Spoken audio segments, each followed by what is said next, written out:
the lovely Ben Cole from Band of Brothers. Look at that. Show you this. Show you.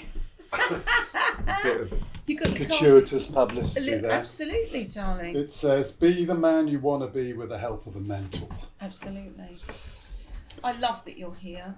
I love what your organisation does. So I want you now to tell the world, what does Band of Brothers do? Hastings branch. Well, we are a mentoring organisation, and what we've discovered is that young men, especially in Hastings, there's a crisis. We have bred a whole generation of young men who are the loneliest generation, the most isolated generation. Yeah. And mental health in the youth is a pandemic, it's a crisis. While I was driving here this morning, I heard Dr. Laddie Smith, strange name, who's the head of the psychology department in England. Yeah. And she was saying that they've had an increase of 1 million young people with mental health crisis. They've come up with £700 million to put into the mental health authority. The problem is that's not enough. Yeah.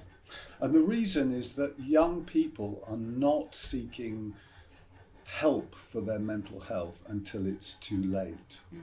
And so we are a community-based mentoring organisation, and what we've discovered is that the crisis you have to look deeper into the mental health of young people. Yeah. You can't wait until they are diagnosed with autism or schizophrenia or anything like that. It's too late then. That could take years.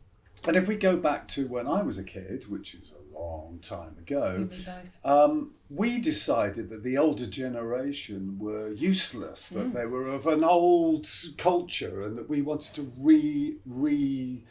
reinvent culture. So we did what we wanted to do. We wanted a party. We wanted to have a good time. Rebelled. Now we're getting the consequences of that, which is a disconnection between the older generation and the youth. Okay. There's an African expression that says, if we don't welcome young people into the village, Hastings, they will burn it down just to feel the warmth. Now that disconnection between us welcoming young people, recognising they have potential, giving them a purpose, giving them saying, you're important to Hastings, come on in, let's give over some of the power that we hold to the young people. If we don't do that, then they get isolated and they just stay in their supportive housing and start killing zombies on the internet. Yeah. What we found is they're angry. They're angry because we're not including them. So what we do is we talk to young men, and we do what's called an initiation, which is an ancient thing, which is where you gather up the young men from the women's huts, as it were, the women's houses, the older men, and they take them out into the forest, and they sit around and they explore what is it like to be a man. Tell stories, don't they? Tell stories, exactly. And you know, unlike social services or therapy, you sit with a therapist, they never tell you anything about you. No. So a mentor with a mentee will sit and go, you know what, I have troubles too. And this is how I found to cope with it. Yeah. And what I found is that I need a circle of men around me that are themselves wounded, but can listen and accept and acknowledge what's going on with us, and then we as a community can come up with the solutions of how to deal with mental health. Exactly. So we have initially a young man will come to us, referral from anywhere in Hastings, and we'll give them a mentor for 6 weeks or 10 weeks. And we'll sit with them or walk alongside them, listen to what ails them, what their problems are. And then we ask them, well, you know what, I have faith in you. I can see great emotional intelligence in you. What do you think you should do? Always. So they decide what They do. kind of man they want to be. Yeah.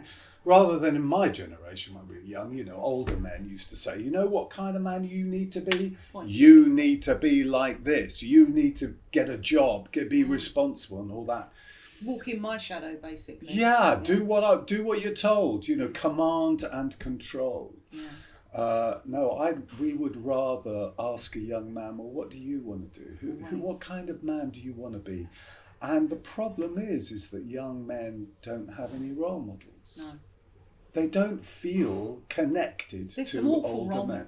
role models, respectfully, out there Yeah. that have cornered the market. If it awful Yeah. phrase, but Yeah. they've come in and they've said, so to be a man, you've got to walk around in not much, brandishing a sword and holding a woman by the throat, which Yeah. terrifies me Yeah.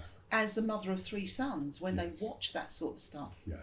So Yeah. you're bringing a different, well, I want to say not old-fashioned, but what one would hope would be a traditional, good quality, non-invasive role model. Yeah, we're building a community. Non-intrusive. So a young man can walk around Hastings and they go, oh, look, that's Ben over there, and he's got my back, and he appreciates the qualities in me. Yeah. Where he sees something that's positive, rather than most young men, you know, they meet older men and they'll judge them and they'll tell them they're not good enough. Well, what we do is we recognise in the young men. So in March we have a rites of passage weekend. Nice. Where we take about 20 young men out to the forest, into nature, and we spend a weekend where we look at what's happened to them. We ask them, what's going on with you? Who has walked beside you in your life? And what do you need to feel comfortable in a community? And what we're finding is that the ADHD, autism, psychological problems drop down when they feel safe. Yeah, and When connecting. Integrity, accountability. An older man who's listening to a young man. It's being heard, isn't it? It's being heard.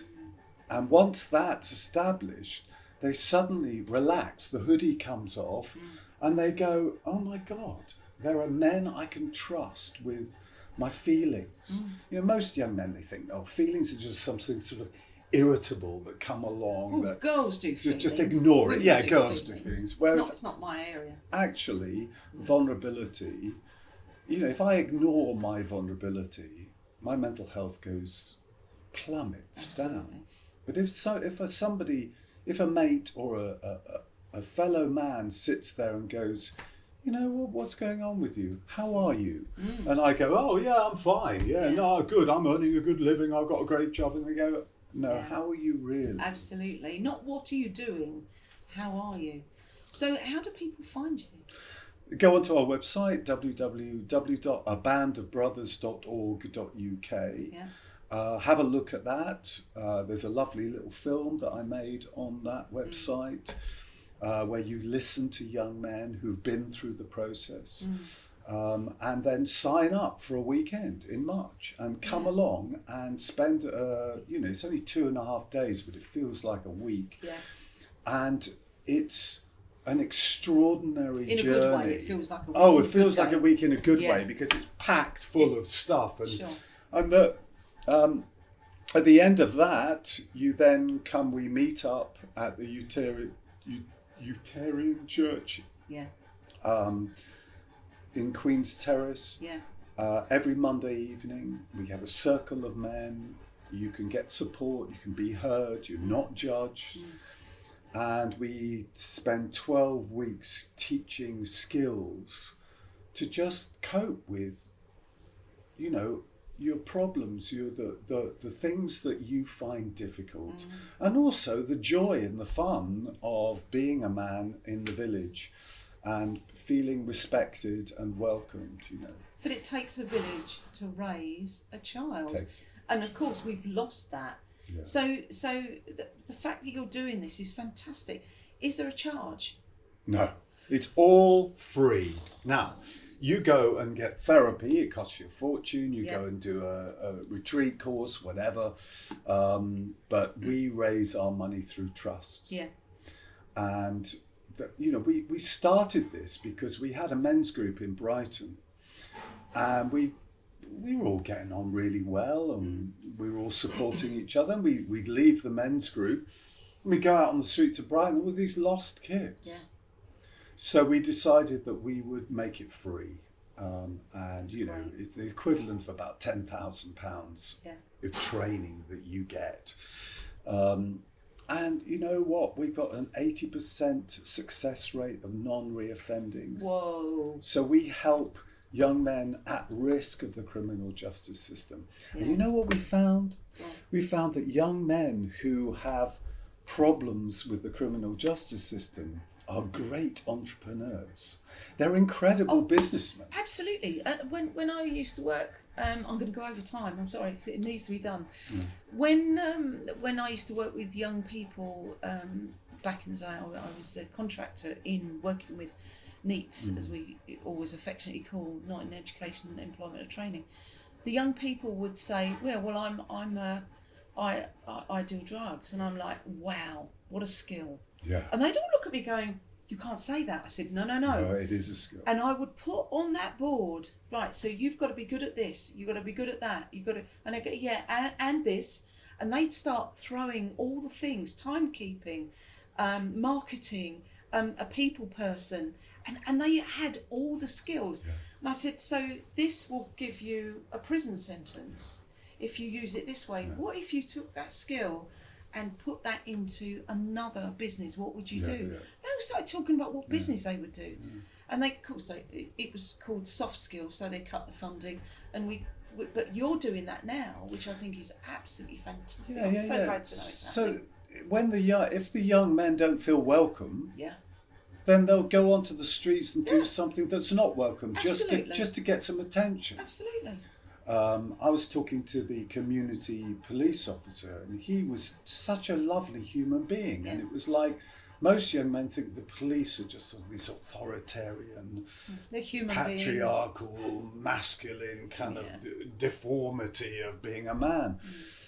So anyway, when they come and they feel like there's a community around them that supports them, that listens to them, that accepts the man they want to be, suddenly those skills, they think, I want to get off the Entrepreneurs. drugs. Yeah. I want to get out of the crime. I want to get back with my baby's mum. Exactly. I want to get a real life. And, sometimes I turn around to him and say, didn't your dad tell you that? Yeah. And he said, yeah, I couldn't hear it off my dad. No. Because most young men, they have to go through a kind of rites of passage with their fathers. They have to decide their fathers are wrong so that they know the man they're going to be. Exactly. Well, it's part of the fledgling leaving the nest. Yes. That's part of that cycle that they have to go through.